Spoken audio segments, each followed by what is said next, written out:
Sejak kapan ekonomi nasional didominasi oleh koperasi? Kan belum. Itu masih sebuah harapan, sebuah cita-cita yang kita harus capai. Karena itu berhenti berwacana, membuat statement-statement apa yang tidak perlu, tapi kita harus menjalankan koperasi sebagai satu pilihan alternatif.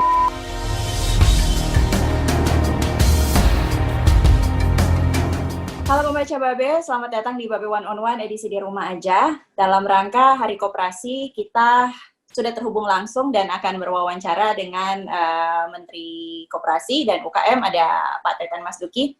Halo, selamat siang, selamat sore Pak. Selamat sore, gimana? Baik. Ya, ada Jessica Wower di sini Pak, terima kasih banyak sudah mau bersedia hadir untuk diwawancara dalam program Babe One on One Pak.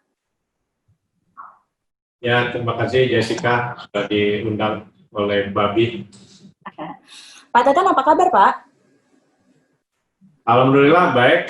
Ya, ini kita lagi shift aja karena kita lagi fokus untuk percepatan program pemulihan ekonomi nasional supaya segera pembiayaan untuk UMKM segera bisa dinikmati oleh para UMKM, ya. Jadi ini kami sedang fokus dengan lembaga-lembaga pembiayaan yang menjadi penyalur program PEN, ya. Terus. Oke Pak Teten, tanggal 12 Juli adalah Hari Koperasi. Mungkin boleh sedikit diceritakan apa saja yang menjadi program Kementerian Koperasi dan UKM di Hari Koperasi ini, Pak, tahun ini. Karena tahun ini kan agak sedikit berbeda gitu. Ya, sebenarnya Hari Koperasi, di Hari Koperasi kita mungkin akan meng-highlight beberapa program prioritas untuk pengembangan koperasi di Indonesia agar betul-betul koperasi bisa menjadi tulang punggung perekonomian nasional. Nah, saat ini saya kira koperasi masih banyak tantangan, ya, untuk bisa tumbuh dan berkembang. Karena itu kami concern bagaimana membangun ekosistem yang lebih baik bagi tumbuh berkembang koperasi. Jadi koperasi tidak hanya tumbuh di koperasi simpan pinjam, tapi kita ingin dorong koperasi juga masuk ke sektor produksi. Kita tahu di banyak negara koperasi-koperasi yang sangat besar, bahkan sudah seperti konglomerasi, itu koperasi-koperasi di sektor produksi. Nah, di Indonesia justru sektor produksi tidak berkembang koperasinya. Yang kedua, koperasi juga mulai kehilangan pengaruh atau popularitas di kalangan anak muda. Ya. Jadi sangat bahaya karena demografi kita 2024 itu nanti akan didominasi oleh anak-anak muda. Sehingga koperasi kalau tidak segera membenahi diri, ya, masuk ke kalangan milenial, ini bisa hilang. Saat ini koperasi pengurus-pengurusnya udah banyak yang senior-senior, ya.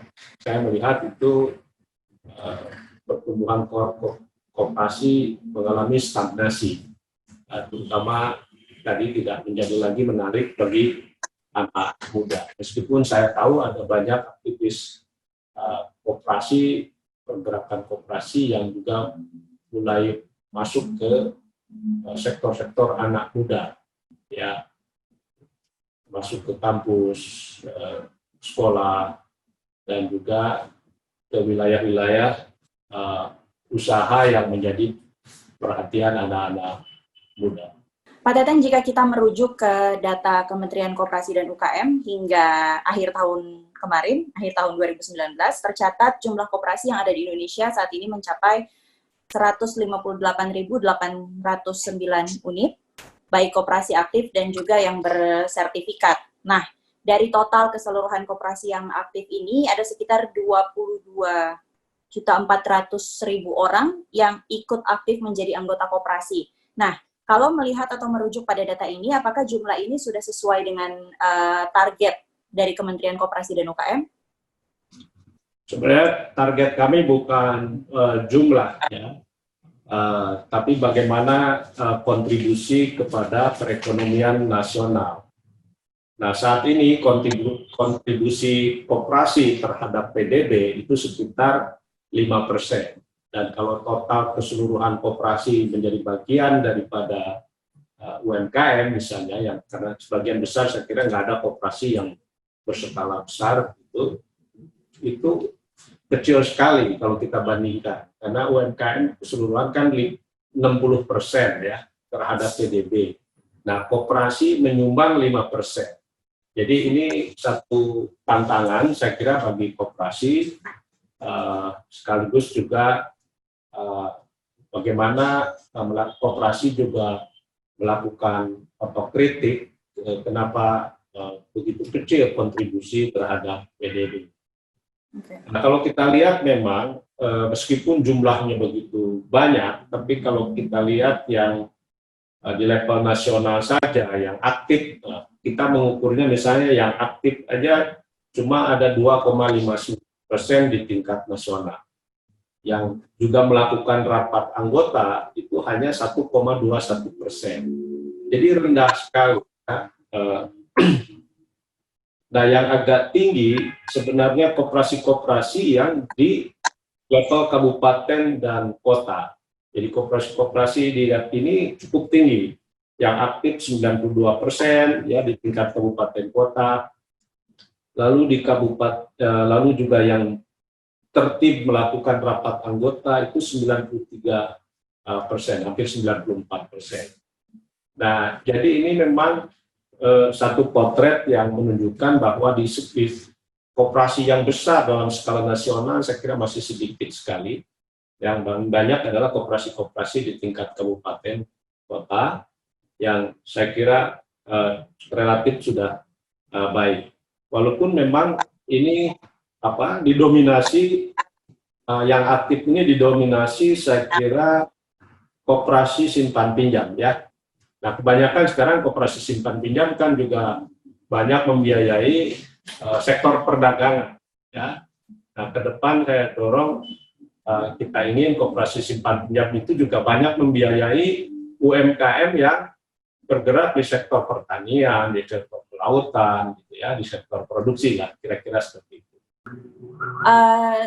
Bagaimana Kementerian Koperasi dan UKM melihat hal ini dan melihat koperasi di tahun 2020? Apakah ini tadi yang sudah dijelaskan oleh Pak Teten semua sebagai tantangan atau justru solusi yang akan ditawarkan kepada masyarakat? Ya, kajian kami melihat fakta empirik perkembangan koperasi per hari ini, barangkali kita membutuhkan waktu yang cukup panjang untuk membenahinya. Ya,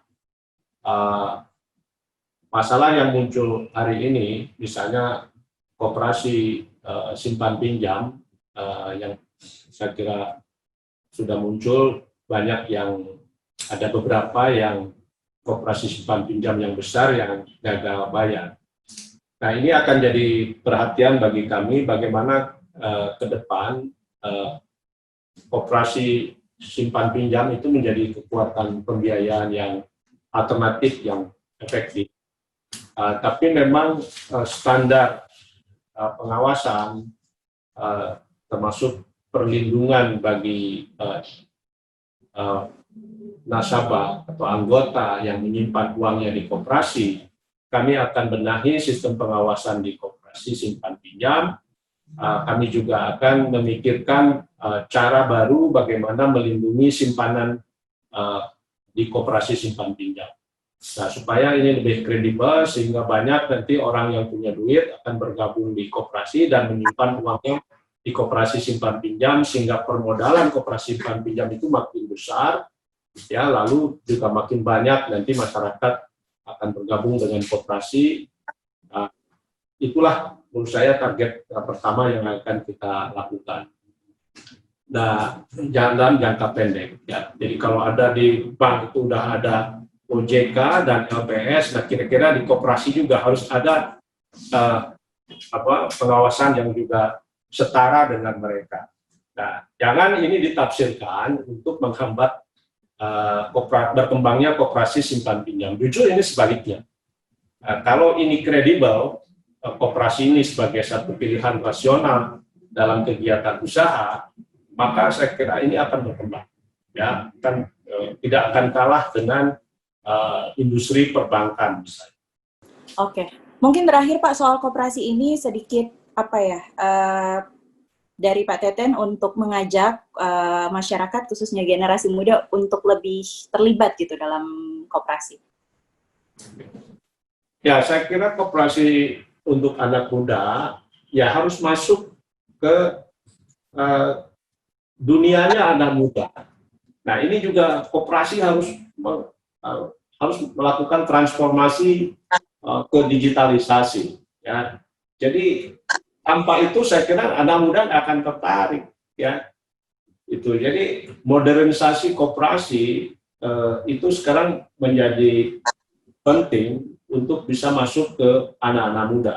Di samping itu memang kita juga harus melakukan edukasi kepada anak-anak muda, memperkenalkan koperasi salah satu pilihan rasional jenis usaha yang lebih mensejahterakan begitu ya, bukan hanya segelintir orang yang bisa menikmati kue ekonomi. Nah, koperasi kan memberikan harapan di mana orang-orang yang bermodal kecil bisa punya kesempatan usaha, bergabung dalam koperasi dan bisa lebih mensejahterakan para anggotanya. Bank misalnya dalam bentuk korporasi. Nah, itu kan harus menjadi kenyataan di masyarakat. Baru orang tertarik untuk gabung dengan koperasi. Kita sering sekali mendapatkan statement-statement atau harapan atau yang sering mengatakan koperasi soko guru ekonomi nasional. Saya selalu tanya, sejak kapan? Sejak kapan ekonomi nasional didominasi oleh koperasi? Kan belum. Itu masih sebuah harapan, sebuah cita-cita yang kita harus capai. Karena itu berhenti berwacana, membuat statement-statement yang tidak perlu, tapi kita harus menjalankan koperasi sebagai satu pilihan alternatif. Bahkan saya sering menyebut sebagai pilihan rasional untuk orang berusaha untuk membangun kesejahteraan bersama. Itu saja saya kira sekarang yang diperlukan.